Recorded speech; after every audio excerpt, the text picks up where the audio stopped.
Hello again, this is Doug, the 2-Minute Gardener. Here's 2 minutes on my favorite evergreen tree. This is the strawberry tree.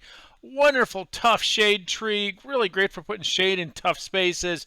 Gets about 30 feet tall by about 30 feet wide in ideal circumstances, which admittedly, given Southern California's poor soil and lack of rainfall, is very rare. Typically, in our conditions, it's more like 20 feet by 20 feet, 20 feet tall by 20 feet wide. The reason I love this tree is not only the flowers and the fruit and the shade, but also this wonderful bark. It has this amazing red striped peeling bark that I think is just really enchanting. Now, this is an evergreen tree in the western United States. It's good for USDA zones 7 through 11, and in really cold climates, it can actually go deciduous. But typically, out here in California, it is an evergreen tree, and as such, it is a great shade tree. It's also, as you can see in this particular instance, where it's planted next to the sidewalk and a building and a street and a freeway, pretty safe to use around hardscape. So it's a really great tree, especially when it's as beautifully pruned as this.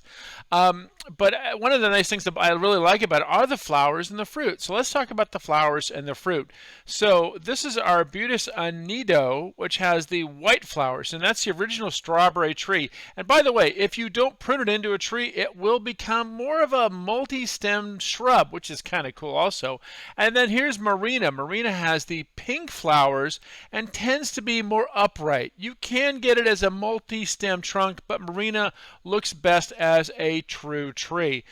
Both of them have these flowers that develop into this fruit, and that fruit is edible. It tastes terrible, but birds do really love it. So it's a really kind of neat tree for attracting birds in your garden because they love the fruit. So great for shade and areas. Now, one bit of caution, I wouldn't put it directly over your patio because the birds, if they really get into that fruit, they might make a mess on your furniture. But someplace like in the southwest corner of your house where you need some shade, this is a great tree because it won't bust up the pipes, but will give you that tree, and it is a tough tree. Well, that's all the time we have for today. This is Doug, the 2-Minute Gardener, saying if you enjoyed this video, make sure to hit that like button and subscribe to get more of my garden videos. Until next time, this is Doug, the 2-Minute Gardener, saying thanks for watching.